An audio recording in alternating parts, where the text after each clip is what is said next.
Oklahoma Sooners help send Lane Kiffin on to Gainesville? Let's talk about it on Sooner Intel.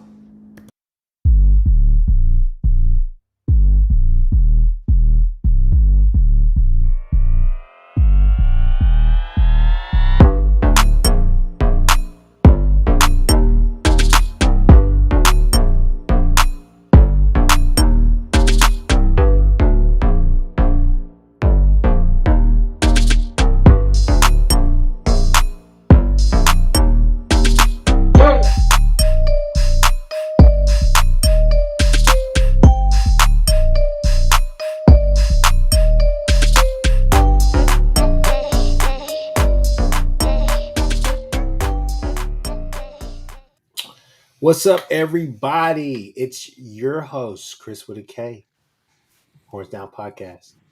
Yeah, Mr. Sooners360 himself, Mr. Chris Mason.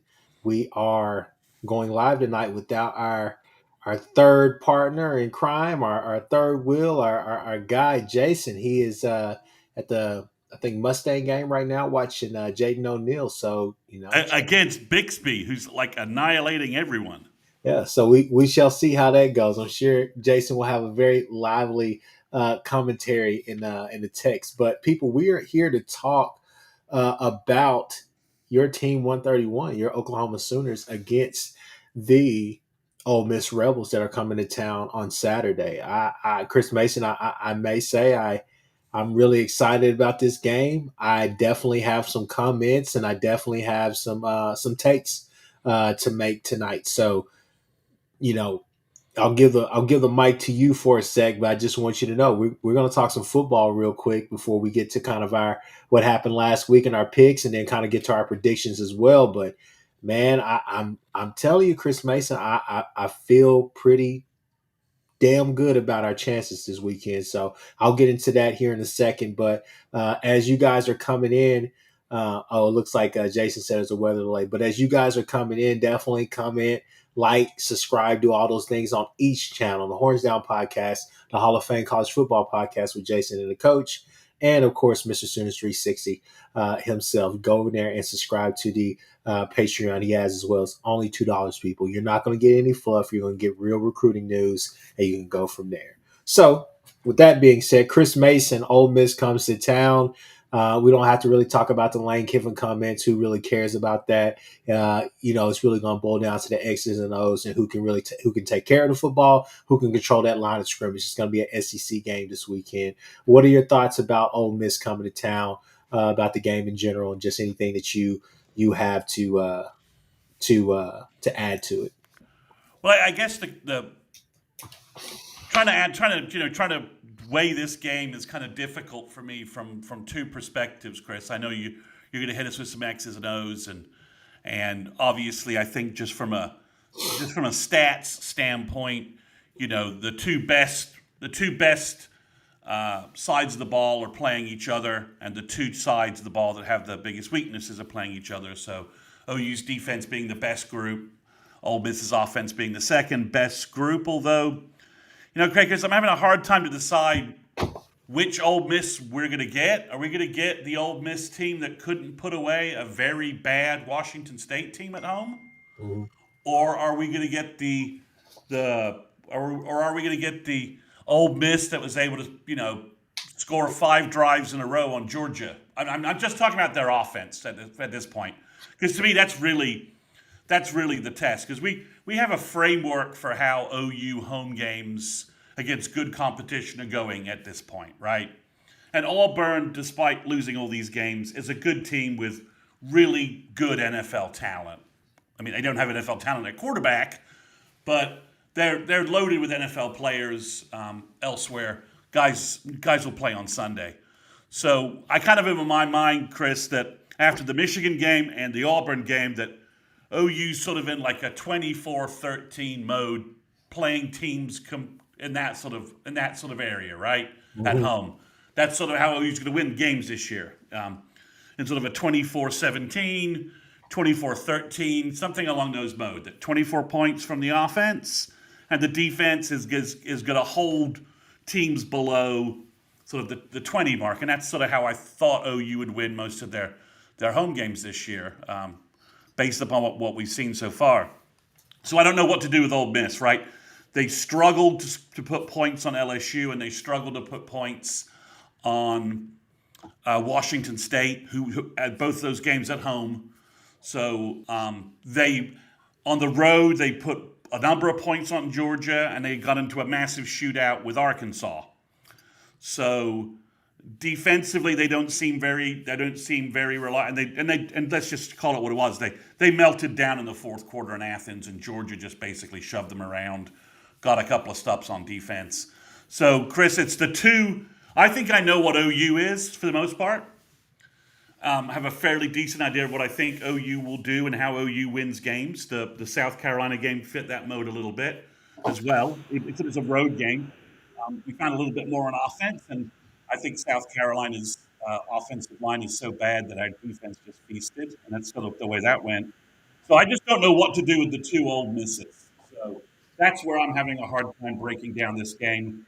Which Ole Miss offense are we going to see? The offense that struggled to score against LSU, didn't really put Washington State away, or are we going to see this high-scoring offense we saw against Georgia and that we've seen in other games?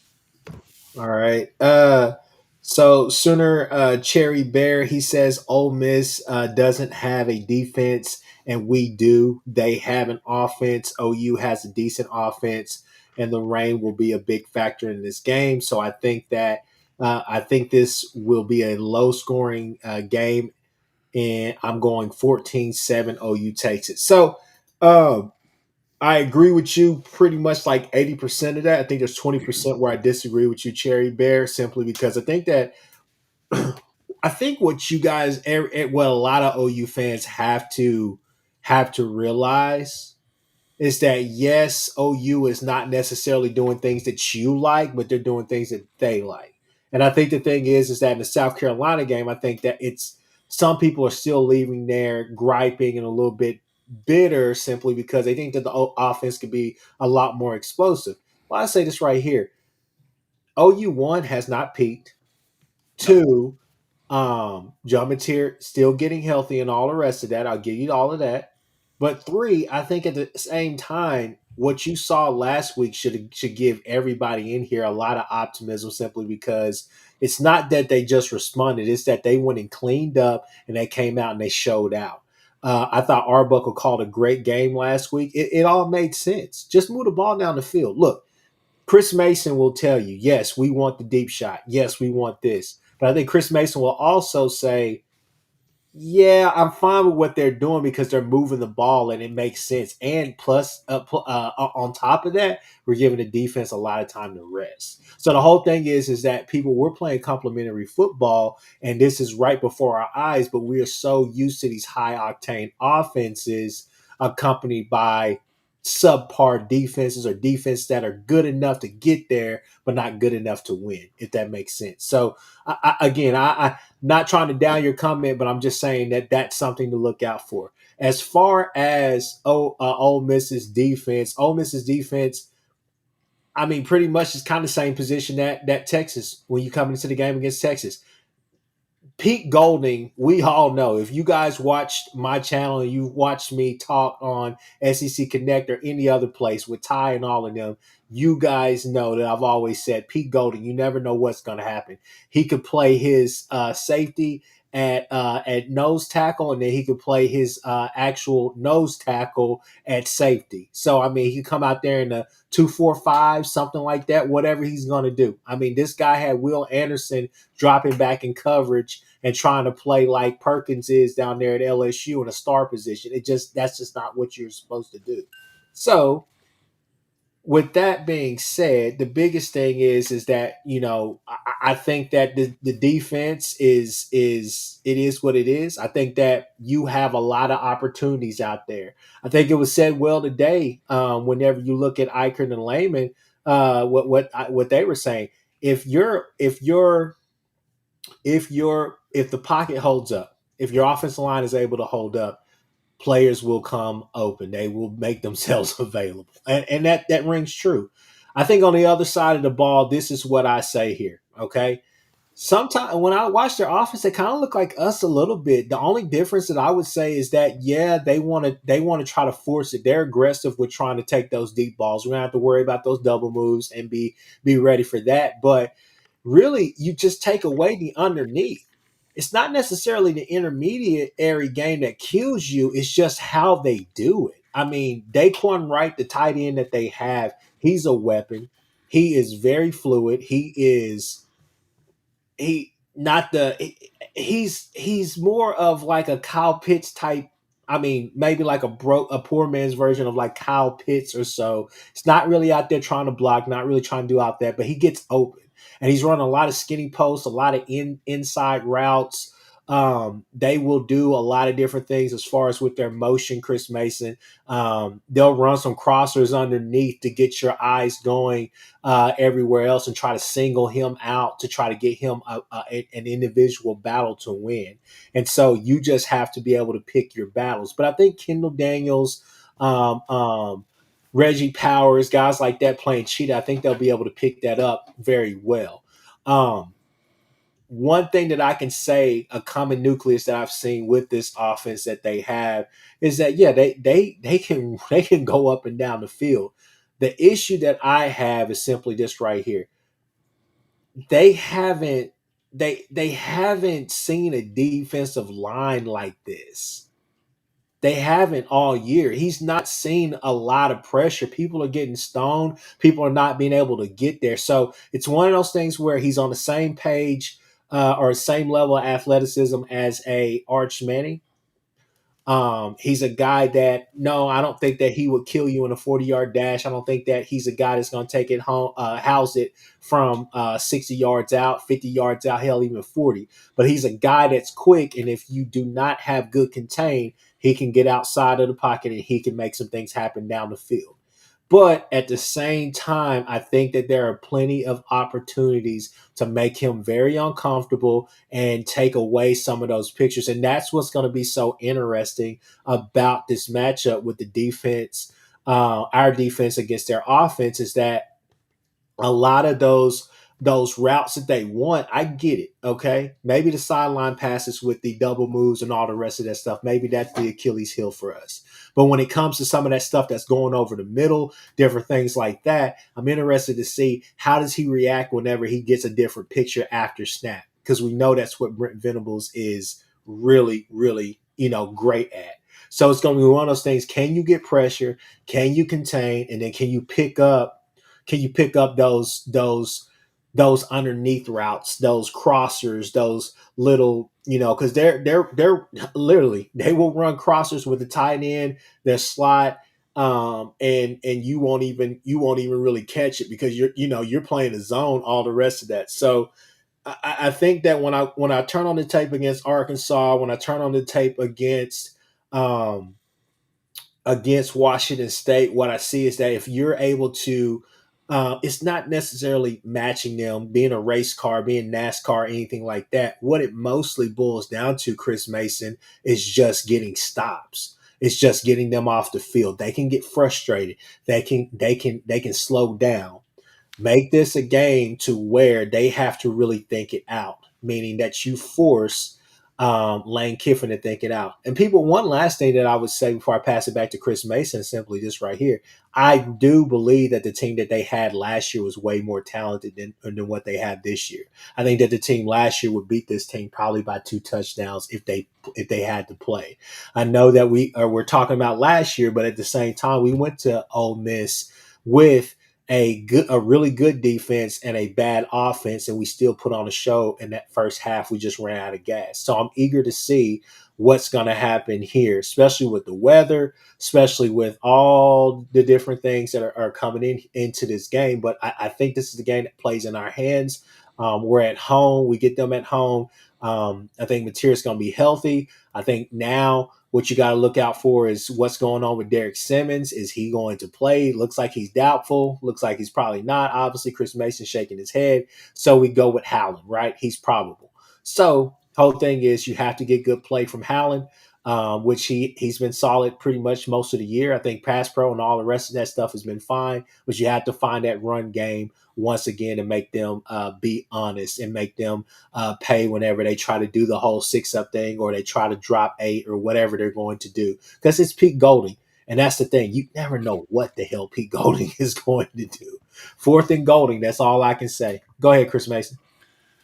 So listening to Gabe and Teddy today, the one thing I did note from when Gabe was talking about the offense versus their defense is that they don't appear to have a lot of depth on the D line. Their D tackles are playing a lot of reps, and if we're able to run the ball a little bit, and that could be a key. I mean, in the fourth quarter, their defense just it went from trying to stay in the game to they just sort of wilted. So they don't have a lot of depth on the D-line. I think that could hurt them, especially if OU's able to do, whether it's short passing ball control with some QB run game and then some efficient running back run game. I think that could be a key in the fourth quarter where maybe OU's able to just go on a 6-minute drive and maybe ice a game if they're up by a possession or something like that. So I thought that was something interesting is that basically, their depth is down on the D line, whereas we're going to be able to consistently send fresh D line at them. And the one thing, it's a cliche and it's obviously so obvious it's not even sometimes worth mentioning, but OU's getting so much pressure from their defensive tackles from a pass rush standpoint. Grayson Halton is doing filthy things the last couple of weeks. Jackson and Stone, as well as Dominic Williams. When you have that much pressure coming up the middle, I think it disrupts any quarterback. And I think Chambliss is a good scrambler. I don't think he's the 60-yard TD run threat Lenora Sellers was last week. I think he's a good scrambler, but I think Sellers is kind of an elite athlete from that standpoint. We're going to be a big jump up in defense for Mr. Chambliss, Trinidad. So I'm interested in that matchup. Chris, when you looked at the video, I was doing other stuff. I didn't have a chance to really watch any of the Wazoo, any of their Wazoo game. What did Wazoo do defensively that really had Ole Miss handcuffed for really most of that game, 3.5 quarters? I think that they were physical. I think where they got caught slipping, and some other teams on their schedule, on Ole Miss schedule, have got caught slipping too. It's two things. It's one is, I'm not going to sit here and say that I think Q1 Lacey is just an all SEC and is just this huge first rounder or whatnot. He's a really good running back. Stopping him when you need those stops and taking that away. But what's happening is it's really just that underneath game. It kills you from time to time, especially when you try to drop back and go to zone, because some of them they're not able to get the pressure all the time. Does that make sense? And at the end of the day, what really killed a lot of those teams, especially like Washington State, in my opinion, was honestly Chambliss his legs, because he was able to keep plays alive. And there was a couple of times where they finally turned it on. It was a game where it felt like, hey, Ole Miss is just trying to really keep it vanilla, but they're playing too close to the brim, and Washington State took advantage of that. Washington State scored off a hell of a trick play. It should have been it was kind of a bang bang play. It was either going to be a sack, and that quarterback was going to get knocked the hell out because both of their D tackles, I think both of their edges came free on him. And when he turned around, he had to chunk that ball, and when he did, obviously it was a trick play, so they caught them flipping. So. Anyways, so Jason just popped a notification here. Anyways, so that's what happened. It was Chambliss and his legs. He was able to, especially on those 3rd and 6s, 3rd and 3s, different things like that. He was able to just kind of keep the play alive, and then get to his playmakers whenever he needed to. But Wazoo was physical with them in terms of frustrating them a little bit. Is that why they were off sync for most of the first 3 quarters? Well, But it was more or less their offense as well. Their offense put together some really good drives, man. Okay. They put together some really good drives, and they ran the ball really well. So I mean, it was kind of a back and forth game until it wasn't. Obviously, it was 24-21 was the finished product. But you go to that game, then you go to the LSU game as well. LSU, as bad as they played, they weren't too far off either. But what it came down to was just the fact that their corners couldn't really cover on those, on the outside, really. It wasn't really the underneath that was killing them. It was the fact that they were losing every one-on-one battle that they had A whenever lot of Chambliss was throwing PIs, the right? A lot field. of PIs in that game. Yeah, a lot of PIs in that game, but it was just those RPO plays were killing them. Okay.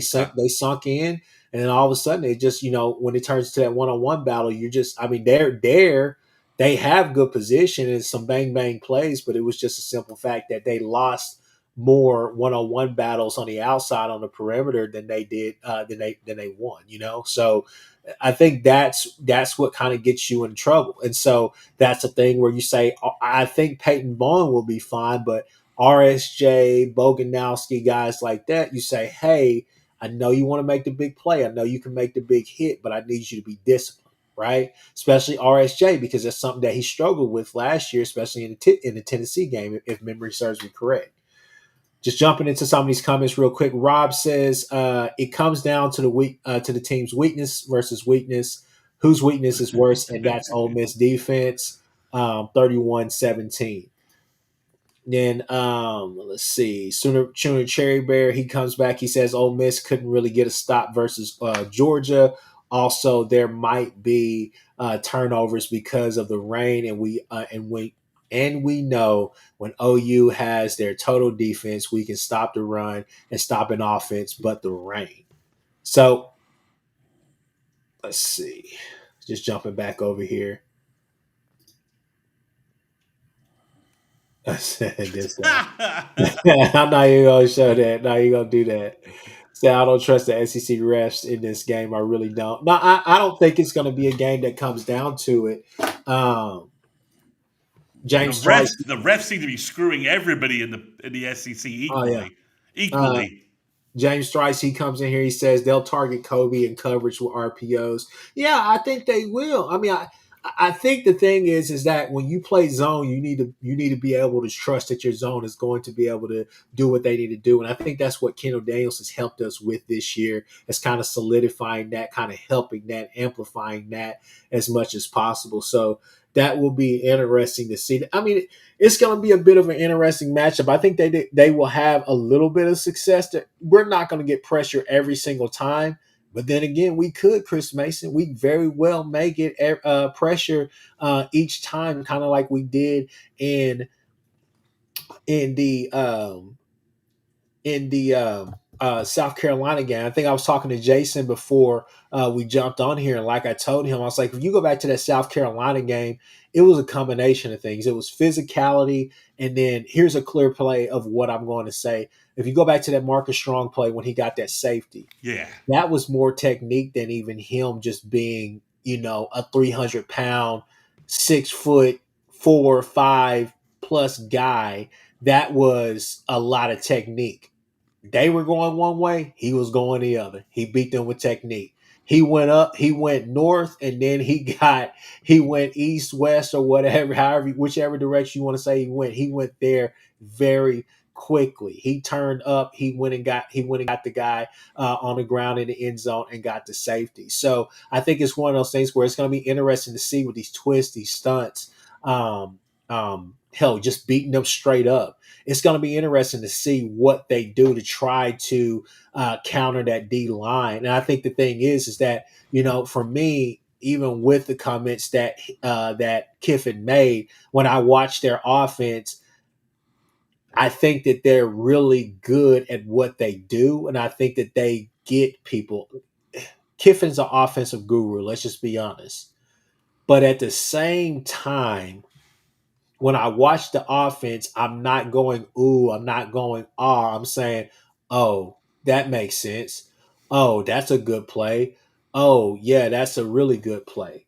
But at the same time, I have to see it against this. I think you can make an argument that LSU may have like a top five, a top three, maybe a top five defense in the SEC. I mean, you could, but at the same time, I don't think that they have that D line like this. So it's going to be one of those things. It's funny that we're sitting here talking about a war in the trenches because that's really what it's going to boil down to. But again, when you put on the video of Ole Miss, I think that if you could pick things up,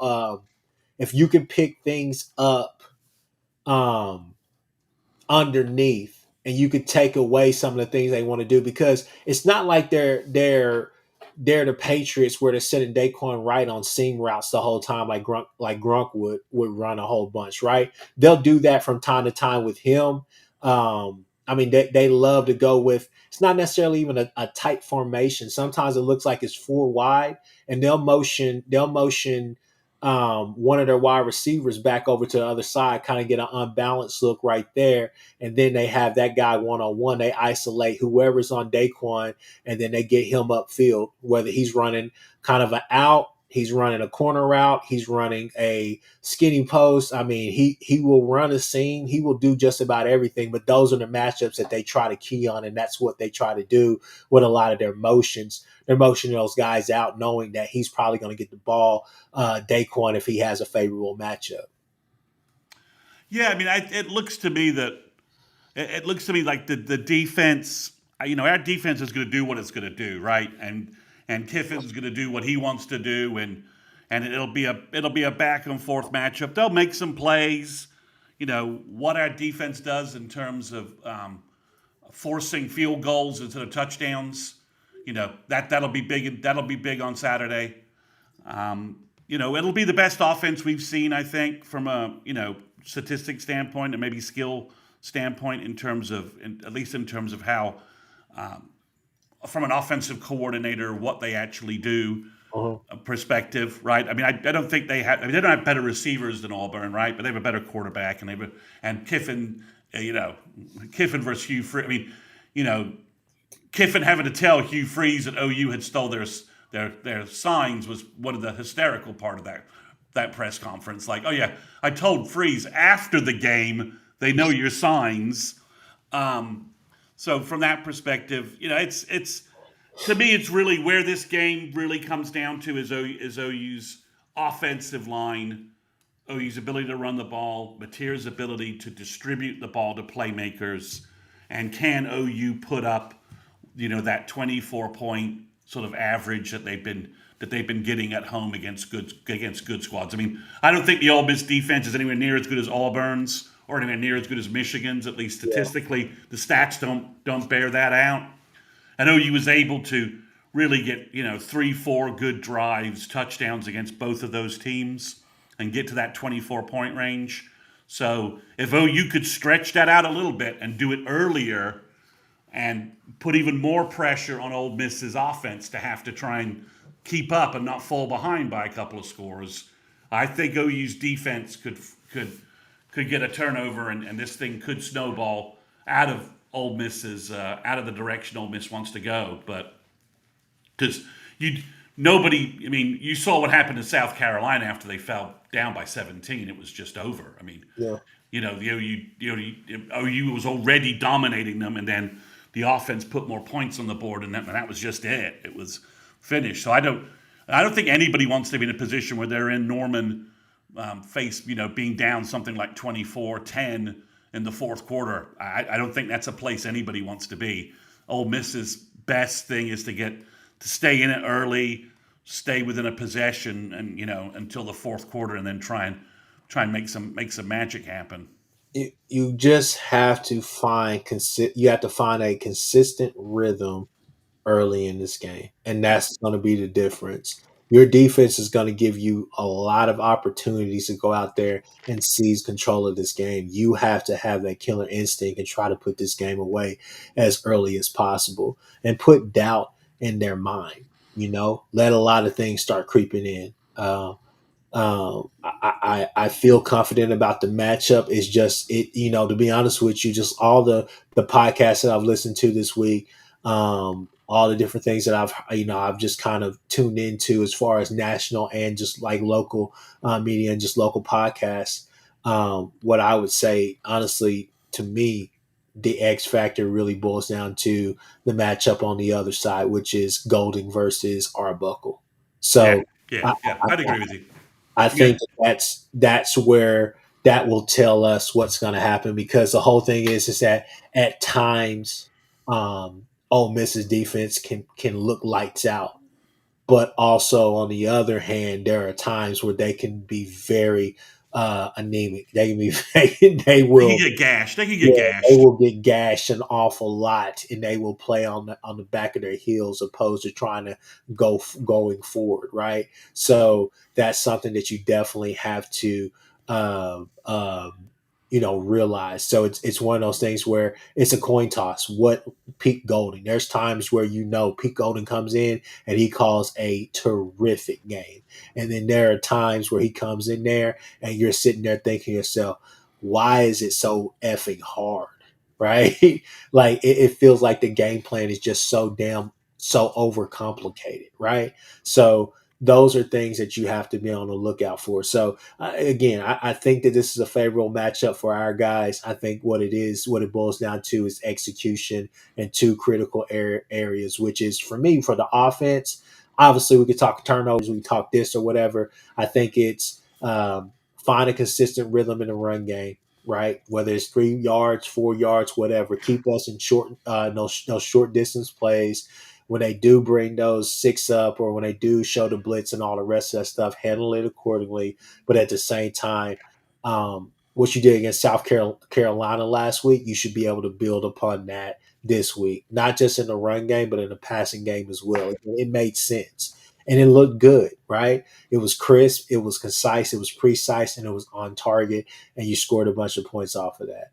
Um, on the other side of the defense, I would just say, hey, I think that they want to they want to take it out of our D line's hands, and they want to try to challenge us down the field.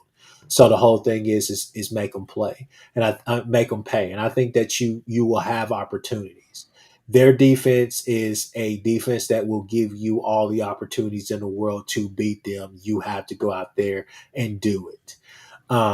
Offensively, they're going to be, this is going to be a really good matchup for us, and this is going to help us see. They're going to have some drives where they win some battles, but again, I don't see them winning a lot of battles. But got to see it on the field.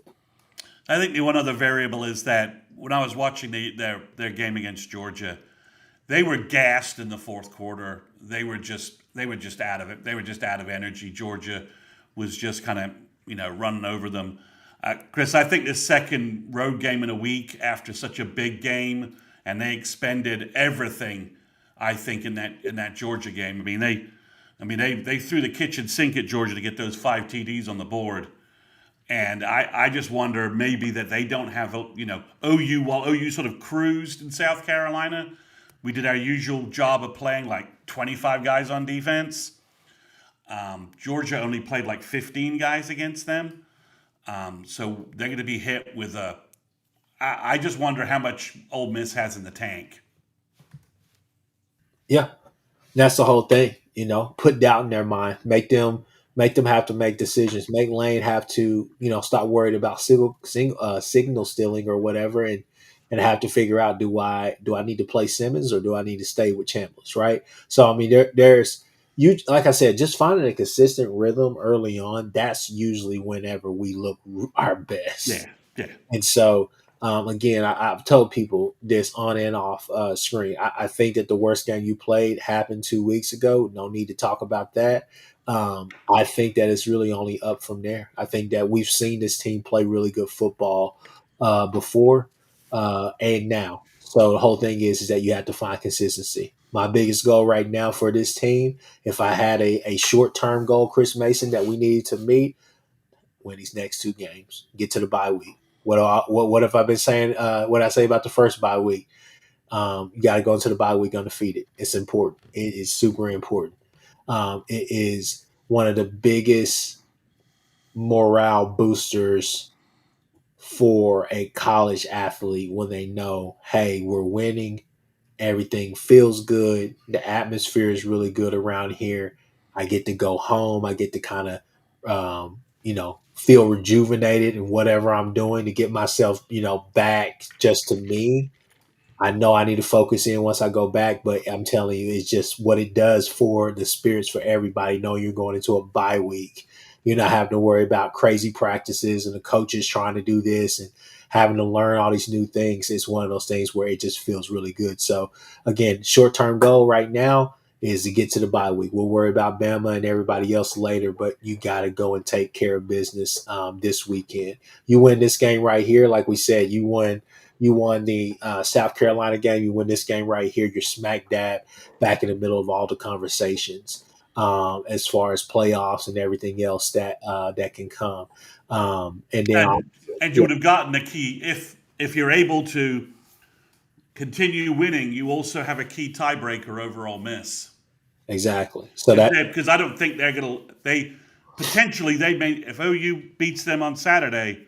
Ole Miss's schedule is pretty favorable for them to run the table from there on out. I mean, obviously, SEC games are being kind of crazy. Double overtime, double overtime here, overtime there. So, the Kentucky taking Texas to overtime, the Auburn Mizzou overtime game was nuts.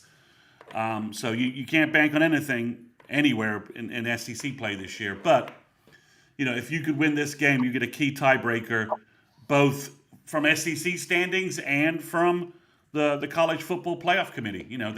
If you can beat Ole Miss, and that win helps your profile as well. So, because if Ole Miss goes 10-2, they're going to be at the very least a top 15 team in the country. exactly. SEC ball, man, it's just crazy. Let's see. Showtime 409 said, I don't see our DBs being able to hold Ole Miss wide receivers too many PIs because they were in the wrong position versus SC. I mean, I get it, but also I don't, simply because I think, I mean, it's Boganowski. They call him Bam Bam for a reason. I'm going to go out on a limb and say Boganowski could have turned around and would have got that ball. I really do believe that. It was a bit underthrown, and at the same time, I mean, it's him just being kind of young and, just tackling the guy, right? When all else fails, he's not going to catch it. F it. We'll give him 15 yards and go get the ball back anyways, right? Get a 3 and out. One of the other PI calls, I mean, here's the thing. Does that happen if the referees actually see what all OU fans saw on film whenever they or on TV when they saw Sellers step out before he crossed that line? And then on top of that, I mean, that's what leads to that. And then on top of that, you also got to remember, I mean, like that busted coverage play, right?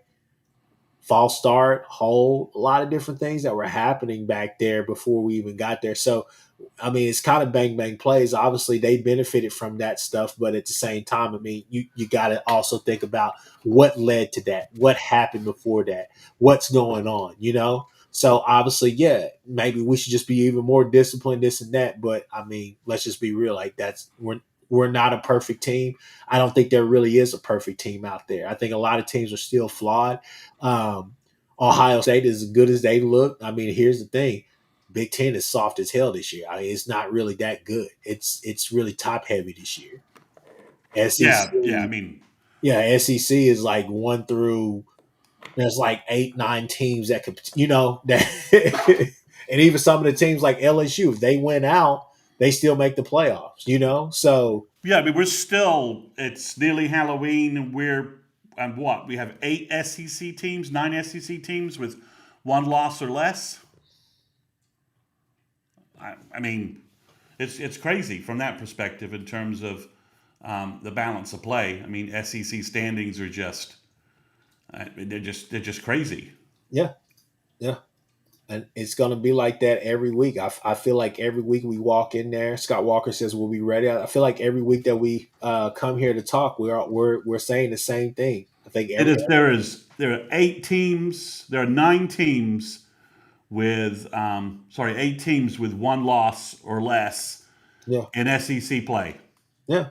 and then 3 teams with 2 losses. I mean, the only separation is really South Carolina, Mississippi State, Arkansas, Auburn, and Kentucky, and I think the Gators are about to join that group.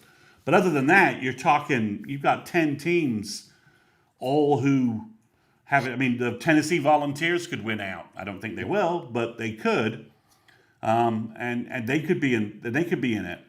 It's with the unbalanced schedules out there. It's an absolute mess.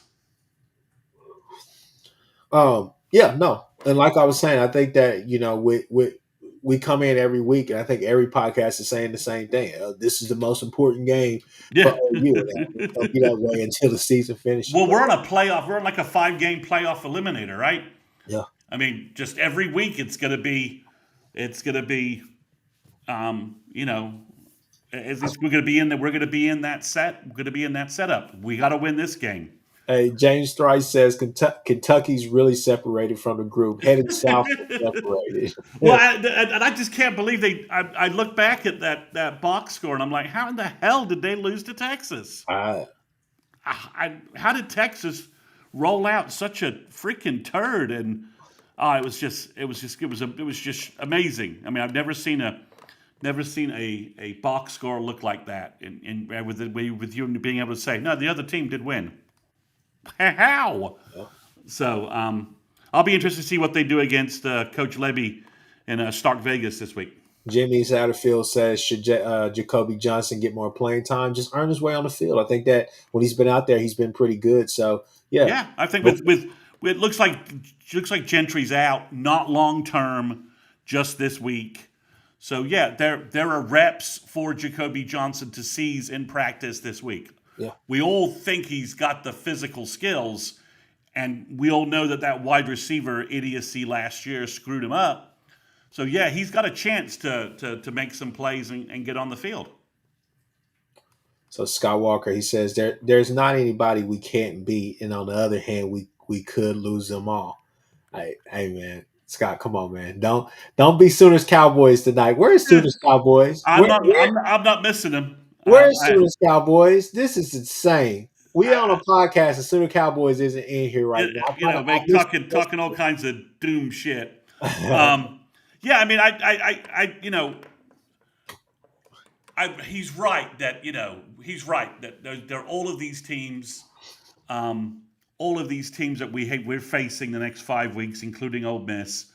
There's very much if you look at a lot of the advanced power metrics. A lot of these games are like OU 51%, Ole Miss 49%. Like every game but the Alabama game is very much like a 50-50 kind of toss-up for the football power index and the other kind of matchup stuff that's out there.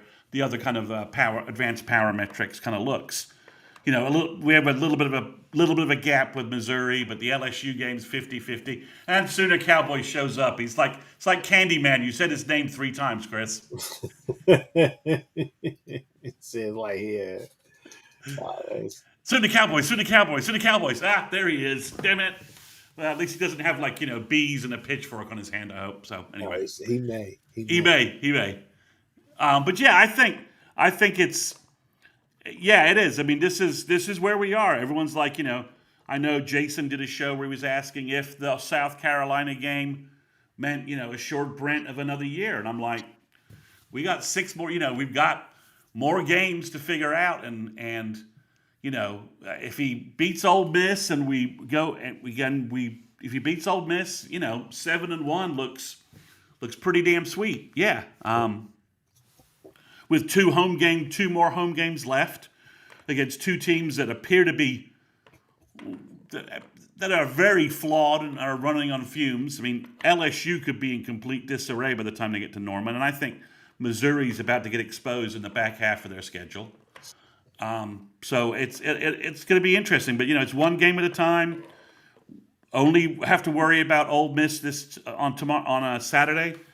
Get that win. We'll keep. Let's start imposing a little home field Norman advantage, right? Our first year in the SEC, Tennessee and South Carolina kind of drug us around a little bit. Yeah. But we've defended home against good teams. Let's keep that home field advantage going. Let's make Norman a place where folks don't want to play.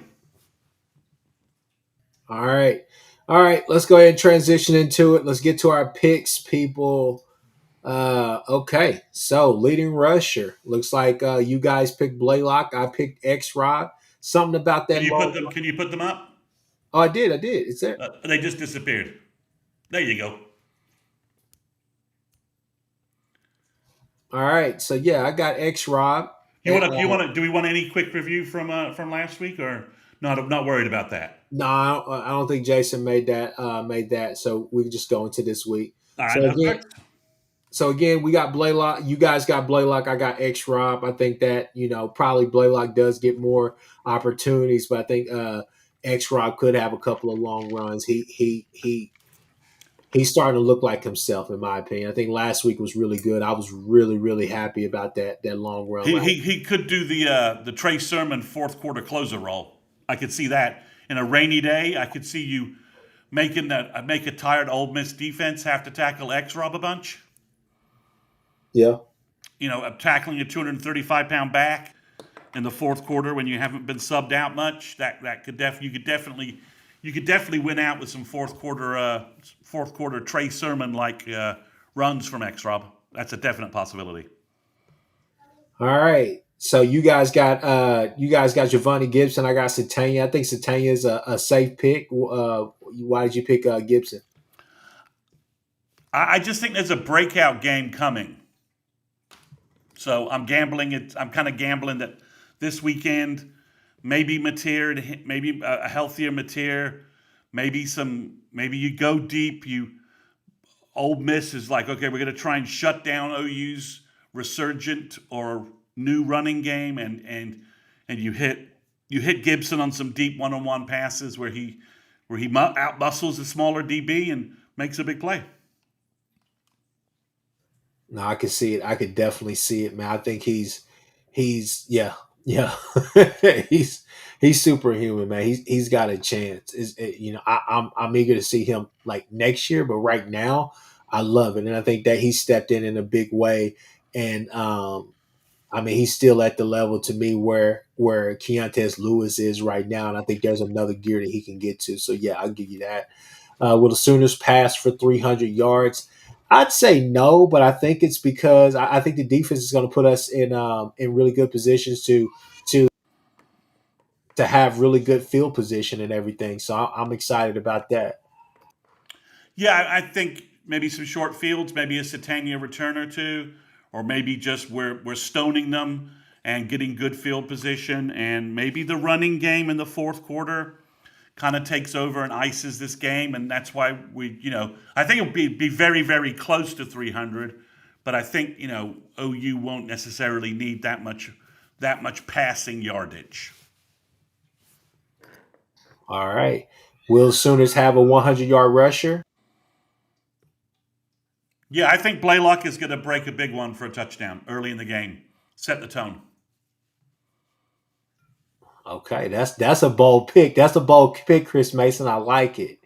All right, let's keep going. Will OU score a special teams touchdown? We all said no. I kind of given up on that. Does OU score a defensive touchdown? Jason says yes. We both say no. I do think OU gets a turnover that sets them up on short field. I want to say I think this is mostly a 3-and-out game. I don't think that this is a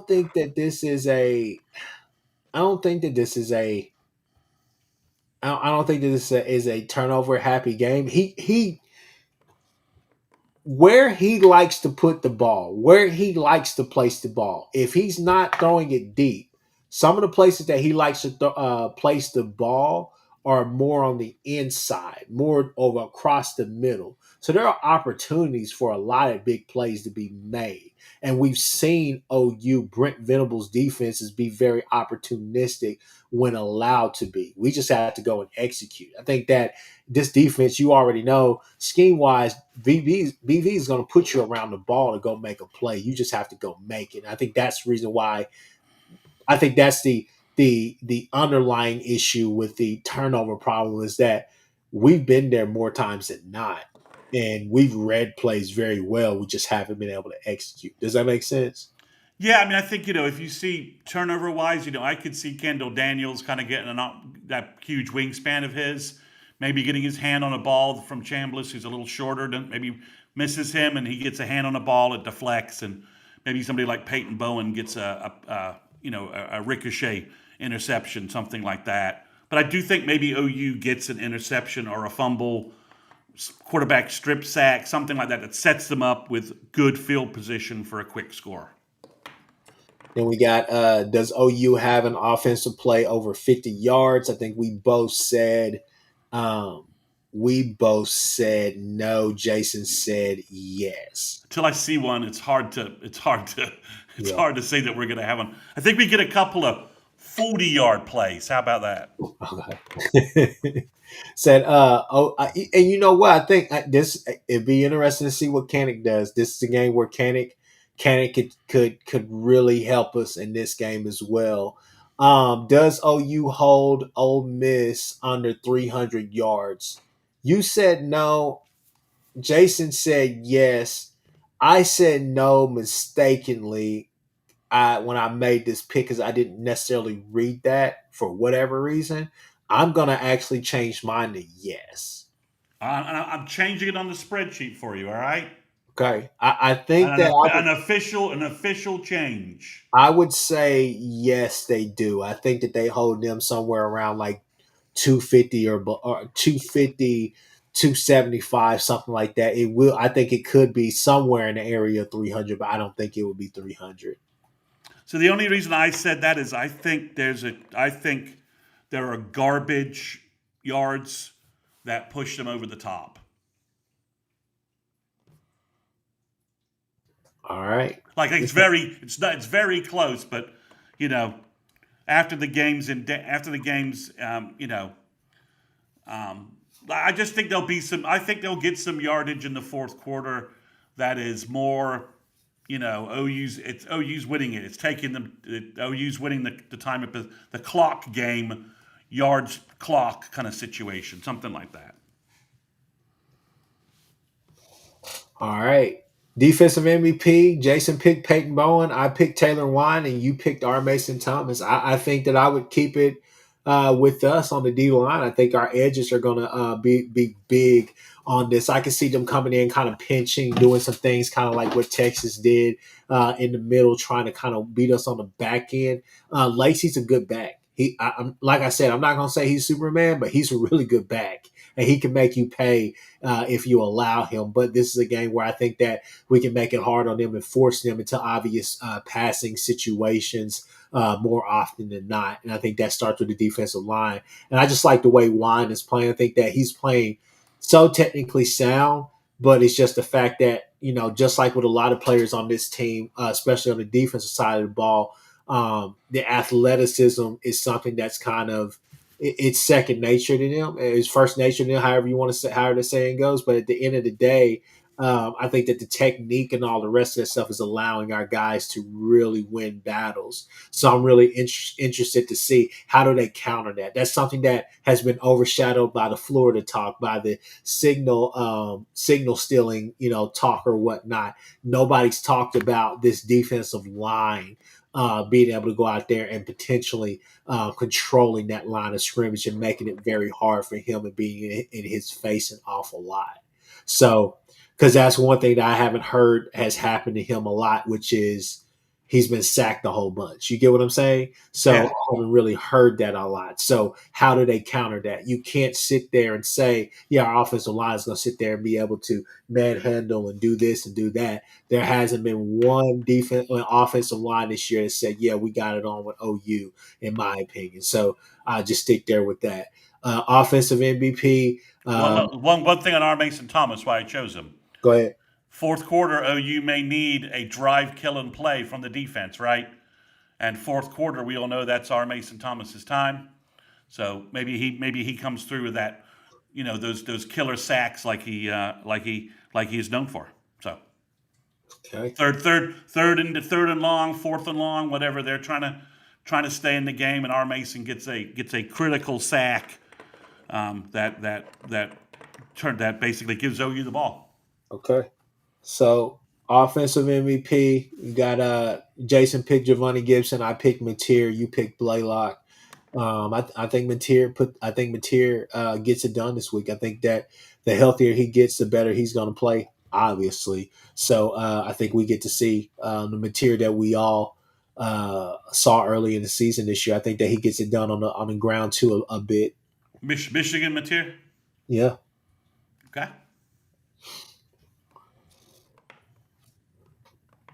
Oh, final score. Obviously, I'm going to go with mine, 24-13. I think that this is a game where we control it the whole way. It's not in doubt.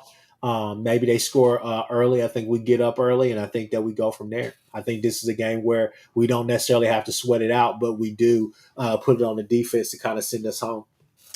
So I'm going with 27-23 OU. OU makes a mistake. We hold them to a field goal. We hold them to a couple of field goals. That's where they get the 23 from. They kick 3 field goals. And OU is able to close the game out in the fourth quarter with a game-ending drive. 4 or 5 minutes, victory formation on Owen Field, just like it should be.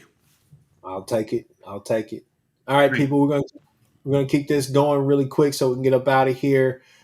We have the My Bookie Pick 5 up to $1,000 welcome bonus.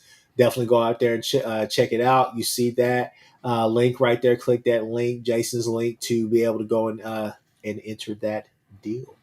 But be careful. Obviously, the feds are coming for the NBA, so they may come to a place near you soon, right? So pretty wild out there. All right, let's look and see what happened last week. As you can see, people, hopefully that pops back up. But as you can see, last week was a good week for the good guy, Chris with a K, horns down. I picked LSU for whatever reason I did. It was stupid, but I picked them, and yeah, Jason looked like he had a pretty shit week. Chris Mason, I mean, you took the points with South Carolina. I told you not to. You took. I'll take an OU loss in the right direction any day of the week. Hey, you took USC as well. I did not understand that either with the points. I was just like, okay. They almost pulled that off. I mean, they almost covered. They didn't win the game, but there was almost a backdoor cover there, Chris. Whatever floats your boat. Whatever floats your boat. Whatever floats your boat. Well, it's all right. I'm playing the long game here. All right, people. As you can see, this is what's happening this week. I think I picked right this week. Rob, hey, you've been very kind to us. I picked Vandy. I'm sorry. I did.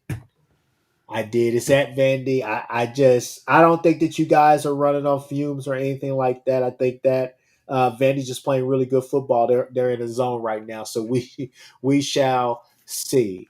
Plus Missouri. I mean, let's be honest. If not for for the usual Jackson Arnold nonsense, Missouri's losing that game at Auburn. They should have lost that game in Auburn, really.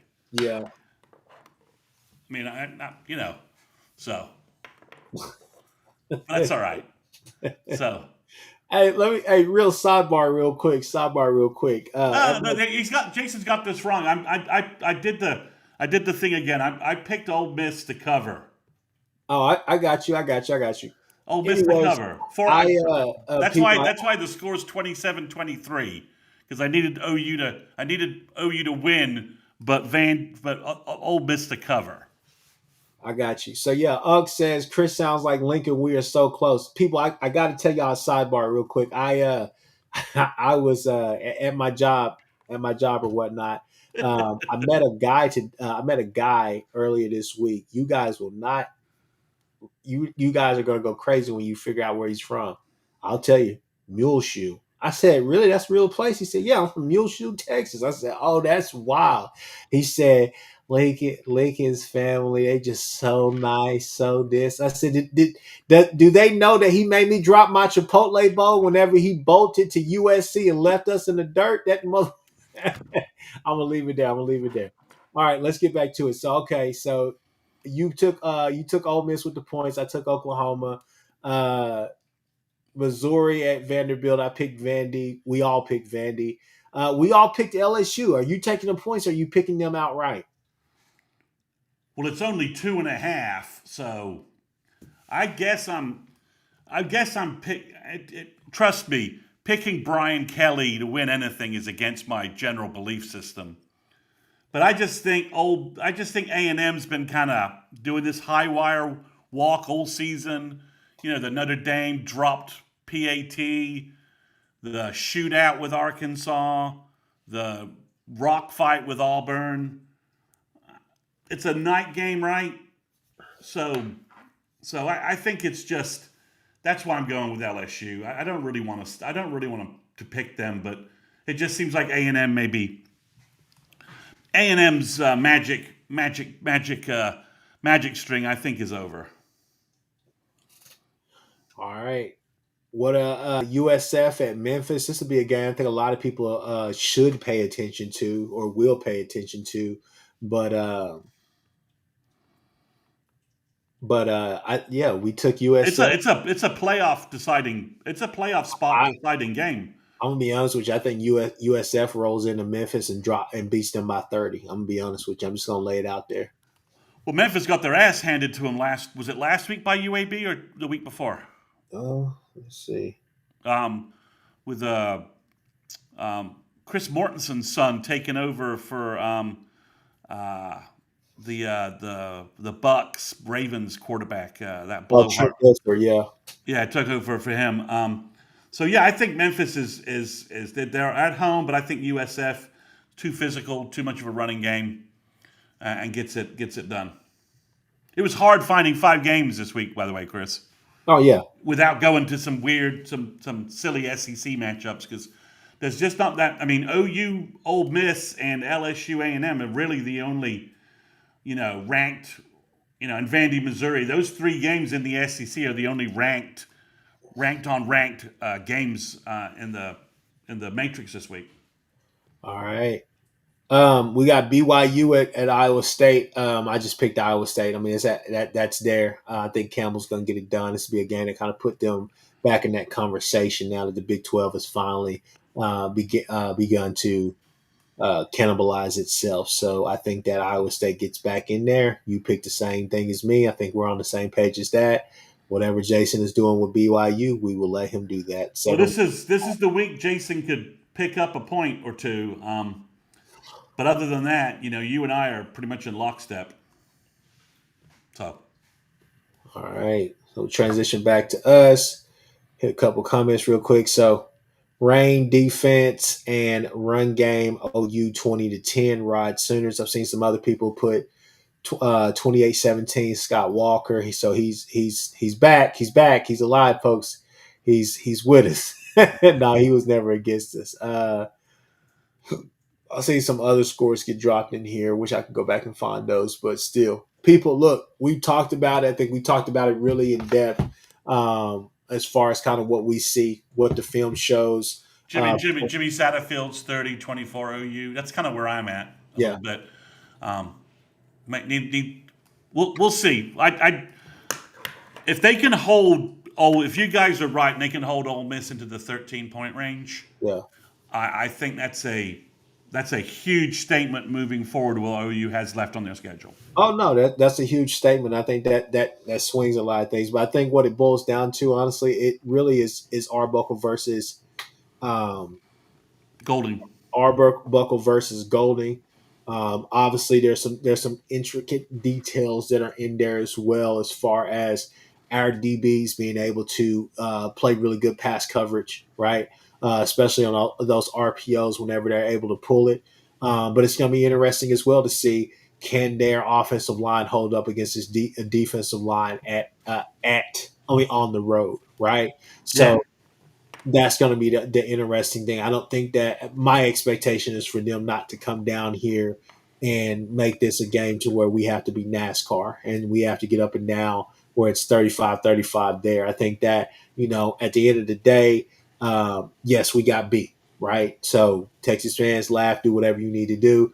Regardless, though, I think that outside of the blown coverage play is one thing that's on the defense. I think that was a Dolby mistake, but at the same time, the punt return that shouldn't have been. That is what it is. And that was a 13-6 game. That's really what the score of that game And, was. and the whole and the point that I'm trying to make is this right here. As much as I love to give him shit, Stark is a hell of a play caller. We know that. And there are certain things that you have to do to force him out of out of his niche, right? Out of his where he's an expert at. And I think a lot of teams are doing that now. I think it's kind of one of those. It's kind of like a Raleigh effect where it's like, it's not. It's obvious what you're doing. It's just sometimes you've had guys where it's just like it doesn't matter because you've had some really, really talented guys that are running your system to where it doesn't matter. But now we're kind of on a level playing field. We just have to go execute to beat you, right? But again, the point being is this right here. Kiffin is an offensive guru. Sark's an offensive guru, and I felt like we held our own against what that pass attack can be, what it would be, and what it may, what it will be in the future when they get whoever they want to get there. Regardless, I would just say this is that I think that we'll be all right. And I think that our defensive line is going to have a hell of a game. And I think that, again, I think this OU team, they're not coming in here, everybody patting them on the back. They're a little bit pissy, a little bit grimy. And I think that BV is going to make life hard on Chambliss, and we'll see if he can hold up. So with that being said, people, we're going to end it there. Have a good night. We'll see you guys. Obviously, we'll figure out a time to come on for the instant reaction to the game. So definitely be tuning in to that when we come in. But like, subscribe, do all those different things across all the channels. Hall of Fame College Football Podcast with Jason and the Coach. Sooners360 with Chris Mason and the Horns Down.